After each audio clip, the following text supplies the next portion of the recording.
As Clash Hirsch here once again on Goddess Diagnosis' account. We're about to do the T3 boss Perma stun using her account, but I didn't mean to click on guild. I meant to look at this one right here. We're using her Pumpkin Duke, which is 5-5 Berserk, her Thunder God, 2-5 Revite, Druid, 3-5 Slowdown, her Succubus, 4-5 Revite. She has a second Succubus, but we're going to use the Revite one. Her Champion, 4-5 Revite, and then we're going to use her Reaper today, which is 2-5 Heavy Blow. The Heavy Blow is not needed for this Perma-stun. We're using it just because we want to see how much damage it can do.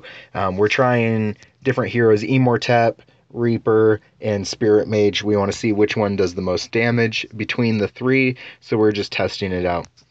So here, I'm going to go ahead and scroll over here. We got 20 seconds before boss starts. You can see here, yesterday she used Immortep and got 57 million damage there. And so we're going to look for a little bit more than that for today. I'm going to be running both my bosses today, both my my account and Goddess Diagnosis' account. So I'm going to, as soon as boss starts, there it goes. I'm going to drop my heroes on my main account, which you guys won't be able to see. It just takes half a second though, so no big deal. There we go. All right, and now we're going to go ahead and jump in here and see what we can do. I'm going to tank with Druid, and we're going to drop Champion, and then wait for Champion to stun. There it is, and drop everybody else. I'm going to go ahead and wait the 2 seconds. Oh, I waited too long. I needed to use the, there we go. Druid, Champion, wait for him to stun. Drop everybody else, and then not wait too long this time to drop the shield to keep him from killing the Druid. And then by then, Pumpkin Duke should get stacked up enough that we will be just fine for a perma-stun. Go ahead and use this to speed up and get a little bit of extra damage. And there you go. Very easy perma-stun to get using this method. She does have a 4-5 Revite champion, which helps out an awful lot on using this method. This is the old school method that I used way back when, before I got the 5-5 Revite or 5-5 Berserk champion. I used my 4-5 Revite champion.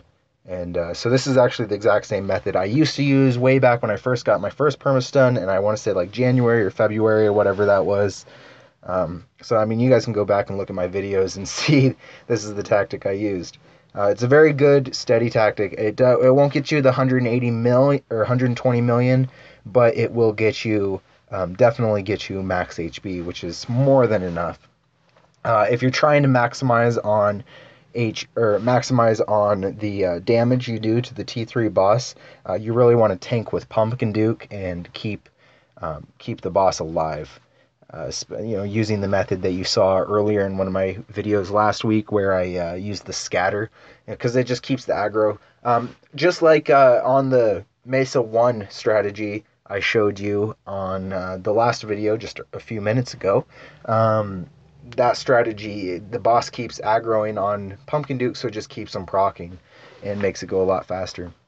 There we go. We got about a minute left to go, and we're already down to a quarter health. So, like I said, this is a very good strategy. You'll definitely get max HP on this. The 5-5 Berserk Pumpkin Duke helps, but it's not needed. A Revite Pumpkin Duke is also very good for this strategy, just because it gets them proccing really fast right off the bat. That's what I used. I had a 4-5 Revite Pumpkin Duke back when I was using this strategy. There we go, closing in. We got 2/5 of the boss health down. If you didn't notice, and I can't believe sometimes people tell me they still didn't know this.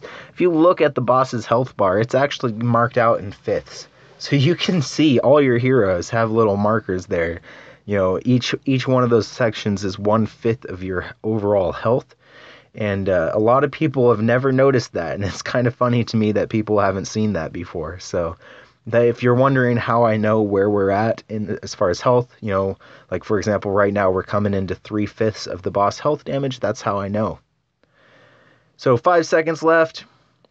We got about just over half the boss's health down using this tactic. 53 million damage there using the Reaper instead of the Immortep. So what we'll do is we'll go back and take a look at the difference between the Reaper, the Immortep, and the Spirit Mage, and whichever one gave her the most damage, we're going to start using that one and that'll just be how we go. So there you can see I got 120 million on my account when I just did it. That was what that pause was before I started her boss. So thanks for bearing with me while I did that. And there you go.